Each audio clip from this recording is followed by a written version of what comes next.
From the station working for you, this is WRTV News at 5. Streaming now.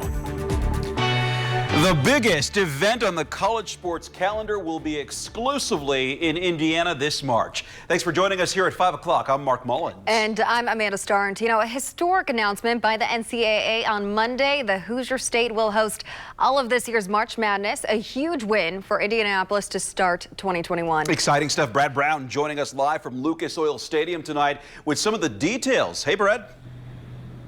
Hi, Mark and Amanda. It is indeed a big deal here in Indianapolis, but for the NCAA as well. Of course, remember back to March of 2020, the tournament never happened. The pandemic hit and sports essentially shut down all over the country right on the cusp of Selection Sunday. And so today, the announcement that in 2021, there will be one city that hosts all of the NCAA men's basketball tournament, and it will indeed be right here in Indianapolis. Let's start off by showing you the 6 venues that will be hosting here in Indy, and Lucas Oil Stadium, primary among them, had already been selected as the host of the Final Four. They'll have 2 courts set up inside here. Only one will be used at a time. Bankers Life Fieldhouse, Hinkle Fieldhouse, and the Coliseum at the State Fairgrounds will also be hosting games.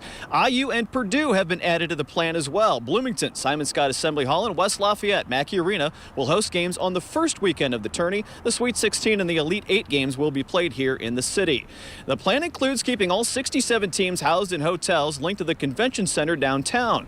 That facility will be used for multiple practice courts and meeting rooms. Each team will be given a separate floor among the many hotels. We're told around 2,500 rooms will be used for the month. It's not exactly a bubble setup like we saw in the NBA, more of a controlled environment.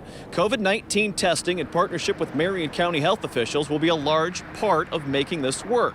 As for why Indianapolis, well, it's clear a 40-year benchmark of being a premier championship destination paid off in landing this unique opportunity.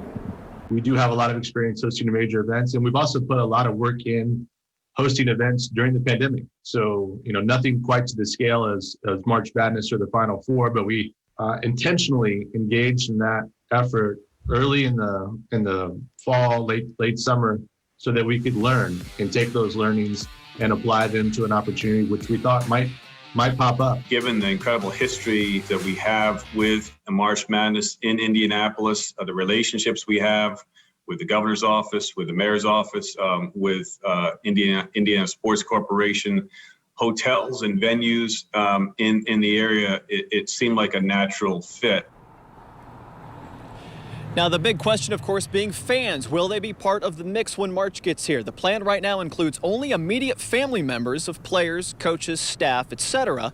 Although a few weeks from now, the NCAA is going to reevaluate that, and there could eventually be fans in the stands for some of these games, perhaps here at the Final Four the first weekend of April.